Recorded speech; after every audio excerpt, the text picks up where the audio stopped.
தமிழகத்தில் கல்வி மேம்பாட்டிற்காக முதலமைச்சர் செல்வி ஜெயலலிதா எண்ணற்ற நலத்திட்டங்களை செயல்படுத்தி வருவதன் மூலம் தாங்கள் அதிக அளவில் சாதிக்க முடிவதாக மாணவ மாணவியர் பெருமிதம் தெரிவித்துள்ளனர்.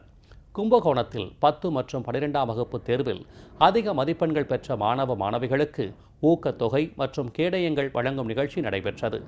தனியார் வங்கிகளின் சார்பில் நடத்தப்பட்ட இந்நிகழ்ச்சியில் நாடாளுமன்ற உறுப்பினர் திரு பாரதி மோகன் கலந்து கொண்டு மாணவர்களுக்கு பரிசுத் தொகைகளை வழங்கினார்.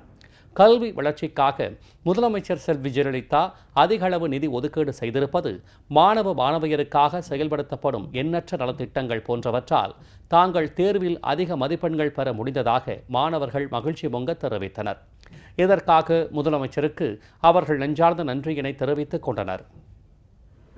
12ஆம் வகுப்புல நான் 1119 மார்க்கு, 10ஆம் வகுப்புலையும் நான் வாங்கினேன், 12ஆம் வகுப்புலையும் வாங்கினேன். இது எல்லாத்துக்கும் தமிழக முதலமைச்சர் அம்மா அவர்களின் ஊக்கத்திட்டங்கள் தான் காரணம். இந்த ஊக்கத்திட்டத்தெல்லாம் நிறைய பயன்படுத்தி இன்னும் நல்லா வளருவோம், அவங்க கனவுகள் எல்லாத்தையும் நிறைவேற்றுவோம்.